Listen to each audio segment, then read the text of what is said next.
नागपुर में 400 एकड़ जमीन पर कथित रूप से लैंड जिहाद किया जा रहा है। आपको बता दें कि यह जमीन केंद्र सरकार के फॉरेस्ट विभाग की है, जिस पर पिछले 10 वर्षों से अवैध कब्जा जारी है।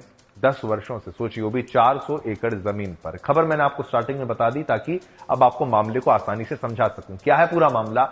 नागपुर के हिंगणा इसासनी इलाके में कबाड़ियों द्वारा बस्ती बनाई गई है, जहां धड़ल्ले से शराब, गांजा और चरस की बिक्री हो रही है। चौंकाने वाली बात यह है कि इस बस्ती में हिंदू विवाहित महिलाओं के साथ लव जिहाद के मामले की सूचना भी मिली है। इन बस्ती वालों के पास पश्चिम बंगाल से लाई गई पजेरो जैसी महंगी गाड़ियां भी मौजूद हैं। सोचिए, ये कबाड़ी खुद को बताते हैं झुग्गियों में रहते हैं, लेकिन पजेरो जैसी महंगी गाड़ियां वहां पर रखते हैं, जो कई बड़े सवाल खड़ी करते हैं कि भाई क्या ये सब कुछ छलावा है, क्या सब कुछ दिखावा है, क्या जमीन पर कब्जा करने का एक तरीका है। अब नागपुर प्रशासन के लिए बड़ी चुनौती है। वो बड़ी चुनौती कैसे है वो हम आपको बता दें। नागपुर में बड़े पैमाने पर यह लैंड जिहाद हो रहा है, जो लैंड जिहाद सुरक्षा और प्रशासन के लिए गंभीर चिंता का विषय जो है वो बन गया है। बता दें कि पड़ोसी बांग्लादेश में अस्थिरता के बाद से वहां के नागरिक भारत में घुसपैठ कर रहे हैं। अस्थिरता जब नहीं थी तब भी वो आ रहे थे, अब और ज्यादा आ रहे हैं। इसे देखते हुए महाराष्ट्र में आतंकवाद निरोधक दस्ता यानी एटीएस सक्रिय हो गया है। नागपुर सहित पूरे राज्य भर में एटीएस ऐसे घुसपैठियों की तलाश में है।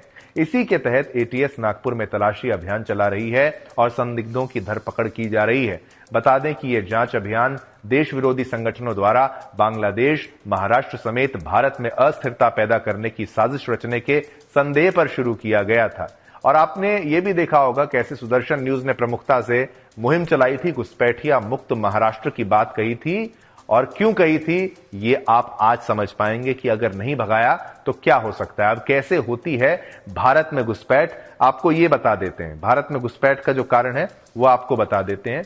बांग्लादेश से बंगाल और अन्य रास्तों से भारत में घुसपैठ होती है। यहां से ये घुसपैठिए भारत के अलग अलग राज्यों में चले जाते हैं, वे वहां मजदूरी करते हैं।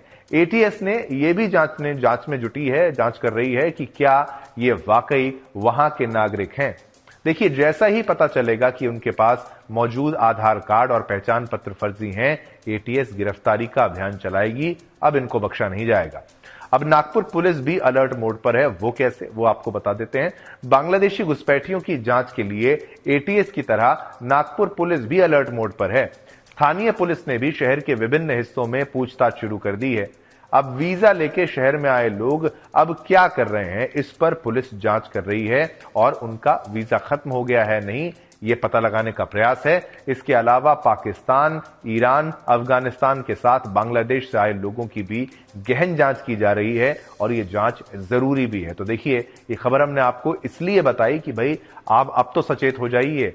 आपको एक इस देश के, भारत के नागरिक होने के नाते अपनी लड़ाई जो है, लड़ाई का मतलब ये नहीं कि आपको हथियार उठाने, कम से कम आपको अपनी आवाज बुलंद करनी है, जिसका आपको अधिकार है, विरोध का अधिकार है, अपनी मांग को उठाने का अधिकार है। और यह आपके देश पर घुसपैठियों का कब्जा हो जाएगा क्या, और आप उसको बर्दाश्त कर लेंगे? अगर आप बर्दाश्त कर लेंगे तो आपकी आने वाली पीढ़ी के लिए आने वाला समय बेहद खराब हो सकता है, और ऐसा हम बिल्कुल नहीं होने देंगे, भारतीय नागरिक होने के नाते और राष्ट्रवादी होने के नाते। तो चलिए, खबर हमने आपको बताई और इस खबर पर पोल के माध्यम से जो प्रश्न पूछा वो प्रश्न भी आपके लिए बेहद जरूरी है।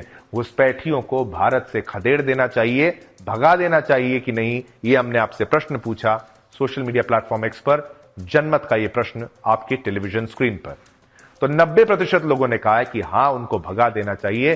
10% ऐसे कौन से जो लोग हैं, मुझे तो लगता है घुसपैठिए ही हैं जो वोट कर रहे हैं और कह रहे हैं कि नहीं भगाना चाहिए।